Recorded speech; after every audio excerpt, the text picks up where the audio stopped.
Lana Abbott, and I'm here with 1,000 Word Images by Dustin Abbott. I have one honkin' lens here beside me, and it is big, folks, really, really big. When it came, it was delivered to our house. The box was this big, and the case was this big, and here it is, and she's a beauty. It's made in Japan. That is very important. Hi, I'm Dustin Abbott, and I'm here to give you my final verdict on the Sigma 500mm f4 OS Sport lens. And this, of course, is what they call their flagship lens, their hyper telephoto. And it is a fairly unique lens from a third party in that it, ventures into the super telephoto competition and comes to market at a decidedly higher price tag for one of these third party lens developers. And so in the US market, you pay about $6,000 for this lens. That being said, it compares to the Canon version at $9,000, Canon's own 500mm f4 LIS Mark II. The Nikon 500mm f4 lens comes in at over $10,000. Then there is a 500mm f4 lens from Sony that comes in at over $12,000. And so, I mean, it's expensive in an absolute sense. It's a bargain in a relative sense. All depends on how you're looking at it. Today, however, we're going to delineate a little bit more about the lens itself and who should consider this lens and who should not consider this lens. First of all, I recommend that you take a look at the First Look episode because this is a very feature-rich lens. There's a lot going on here, both in the construction, but then also in the feature set. Lots of switches, lots of different functionality that's baked into the cake. And so I recommend that you take a look at that because it will save us time here in trying to delineate all those things. Suffice to say, you have a lot of options on how you control autofocus. You have the ability to preset focus positions, and so in this case I've got one already preset in, and so no matter what I'd previously been focused on, I can press that and it immediately will go to that preset focus position. And so you have the option of doing that. You also have a couple of custom modes that you can access by using the tap-in console.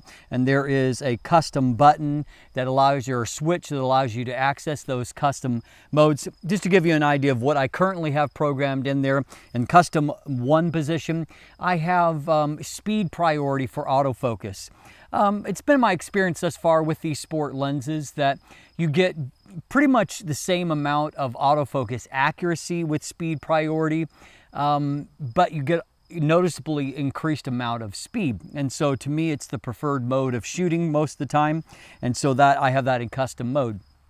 Number 1. In custom mode number 2, there is an option that's there for put in for the optical stabilizer that gives me a option of a third mode of accessing. And so your standard modes are 1, kind of your general purpose setting, number 2, which is what you use for panning, but then you can optimize a third option, which I have assigned to C2, which does very little to stabilize the viewfinder, instead focuses just on giving you better stability at the point of capture.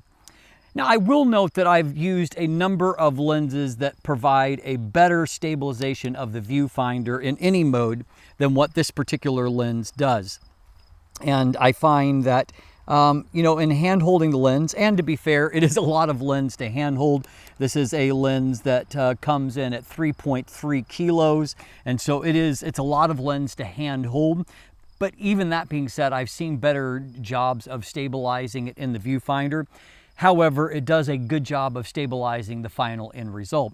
So you have some options there when it comes to that. There is a drop-in filter here, and it's a 46mm. However, it's not designed to where you can change the filters. That is a constant that is in there. You can, I'm not even sure that I haven't found a way to actually remove that filter. It's kind of designed to be incorporated in there. There is an optional drop-in filter that you can get. It's a fairly expensive, almost $300, but it's a circular polarizer.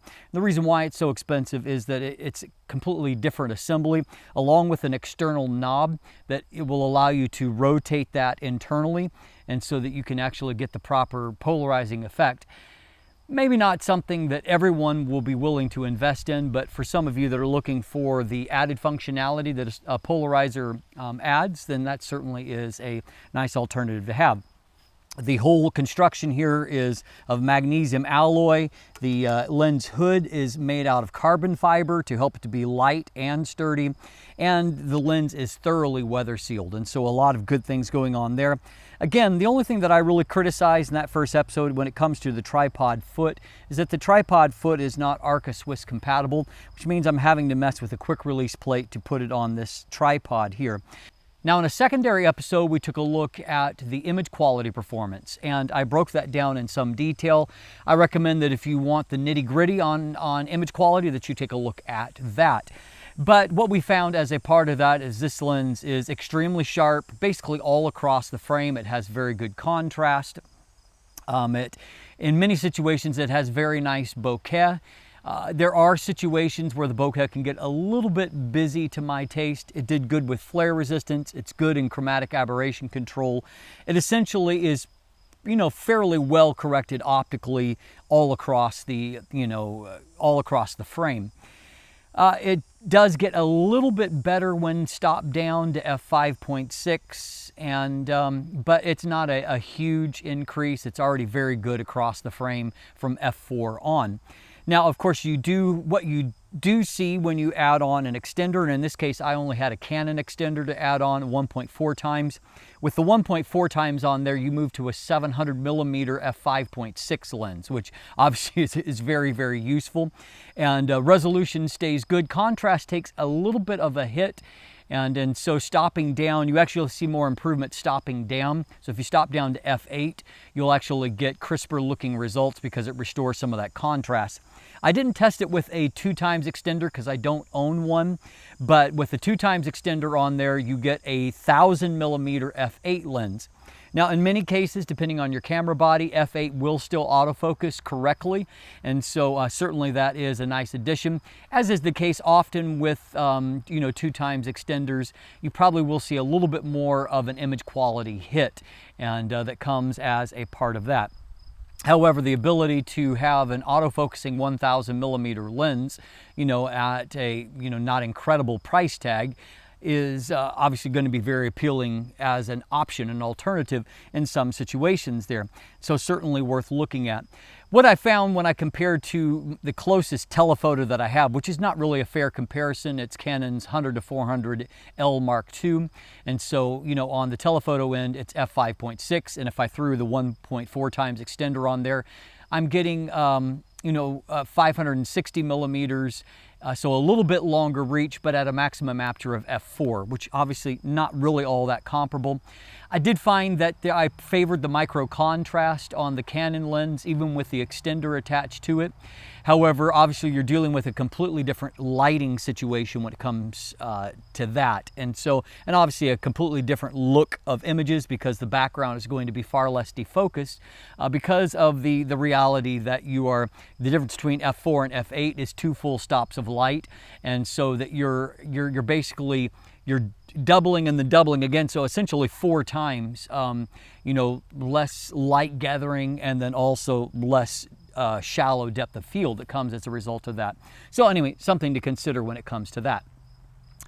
Now, looking at autofocus here for a few moments, I primarily tested on a 5D Mark IV, and so I did have a minor front focus bias with this particular copy, about a +4 that I added in to bring that back.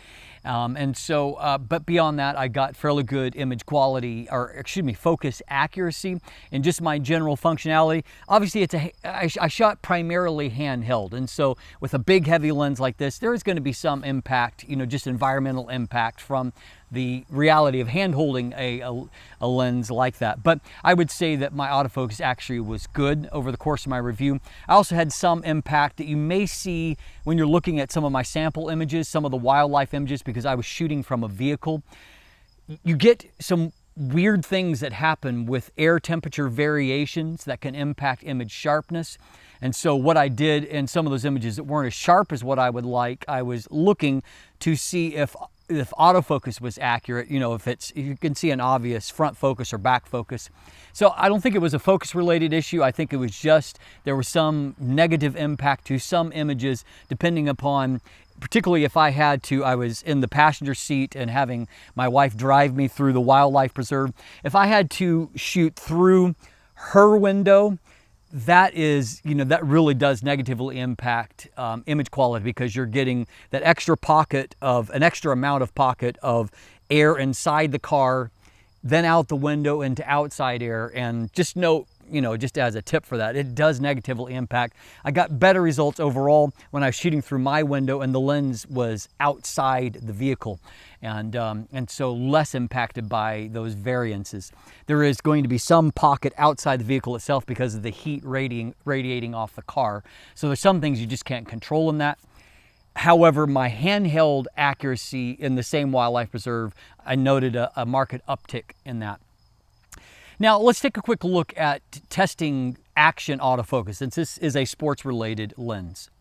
For my autofocus test, I used a Canon 5D Mark IV, but my formal test was a series of bursts where I had a runner sprinting towards the camera through changing light. You'll see both bright and shadowed areas. I first tested different camera configurations, different cases, then also tested with accuracy priority versus speed priority set in the lens. So I settled for this final version that you're seeing on a combination of speed priority and then case 1 in the 5D Mark IV. I did a long burst with these settings, 133 medium fine JPEGs, and then I examined the results at a pixel level. I then rated each image with a 1 to 5 star rating, with 1 representing completely out of focus and 5 being extremely well focused.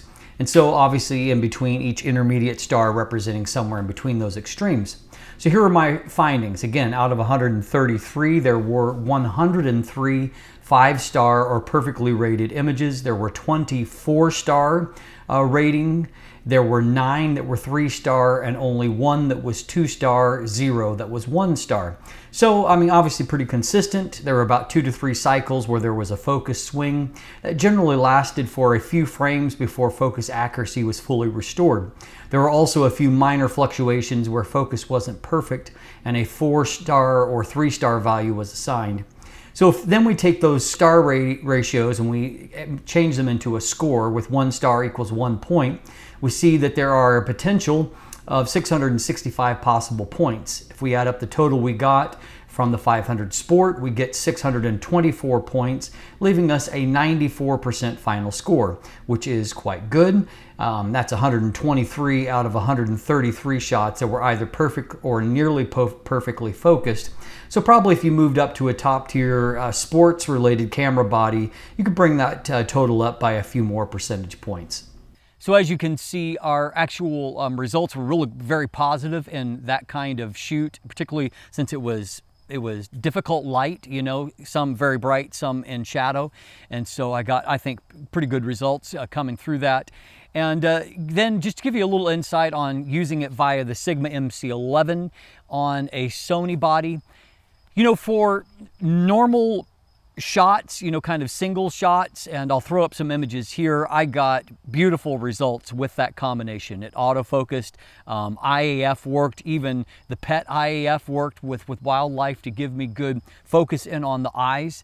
However, all of that changes when I tried to track action. And so I was at a bird show where the birds were flying from perch to perch, raptors. And what I found is that if I tried to track with the MC11 combo, I would get an okay focus the first frame or two, but the more that the bird was moving out of frame, it was moving, or I should say moving towards me and moving out of focus, the autofocus just did not keep up with it. And those of you that have reported back to me anecdotally about your attempts, report something similar. You can get shots, you can even get some bird in flight shots, but if you're trying to track action in any kind of demanding situation, the combination won't keep up. Maybe you get a little better results on A9, I don't know, but you know, on the A7R Mark III that I tested, I wouldn't say that I would use that for action or consider that to be a suitable replacement for a native lens if you're shooting action. So at the end of the day, let's finally wrap this up by talking about who this lens is for. There's a lot of people who just won't get a lens like this at all. Maybe they've had a super zoom camera that covers 500 millimeters, and is very compact, and they say, what do you need this monstrosity or something this expensive for? Or there are those that on a more practical level have a DSLR and they're looking at the fact that Sigma makes a zoom lens that goes up to 600 millimeters that you can get for $1,000 or even under $1,000. And so, why again such a large lens, such a very expensive lens? The answer to that question comes down to the convergence of a long focal length, 500 millimeters, with a wide maximum aperture of f4. When you're talking about any of those zoom lenses from Sigma, all of them start at f5 on the wide end, and then they will close down to a maximum aperture of f6.3. So by 500 millimeters on any of the 150 to 600 millimeter lenses, you are looking at f6.3 at the moment. And so that's a huge difference in terms of the light gathering potential of f4 versus f6.3. So it means, in one sense, you're going to have to crank up ISO with those other lenses to get enough light. It also means that they are not going to focus as well in more challenging light conditions for the simple reason that the sensor is not getting near as much light as it does with an f4. It also means, as we've seen, that you have viable options of adding on extenders to this lens, either a 1.4 times and even a 2 times, and still getting autofocus performance. That's not going to be the case when you're shooting with any of the super telephoto zoom lenses that we're discussing here. So for that reason, it's a unique thing to have this kind of focal length and this kind of maximum aperture, and there are no cheap lenses that accomplish that. This is essentially the cheapest one that accomplishes that. And so the good news is that not everybody needs that. The people that need a lens like this are those that are maybe very serious about wildlife photography, and you're wanting to squeeze in extra shots in either at the beginning of the day or the end of the day where light is down, or you want to shoot in more flattering light conditions where it's not as bright as the middle of the day, but you're going to get better looking images. Having this kind of combination and the ability to have that unique cutout look to where even when shooting at a distance of, let's say that even shooting at a distance of 50 feet, okay, and so we're talking about 16, 17 meters in that range, you will find that depth of field is still only about 7 inches at that kind of distance with this combination.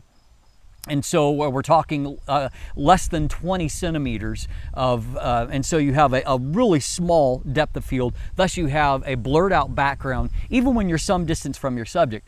That's something you simply cannot do with lenses that don't have this kind of focal length aperture combination. So it gives you unique looking images that are uniquely special in a greater variety of situations than what you can with a zoom lens. The other person that might really want to consider a lens like this is someone that does shoot sports action. And so, you don't have the ability to control the lighting that you shoot in. So in some venues, you may have great light. In other venues, you may have poor light.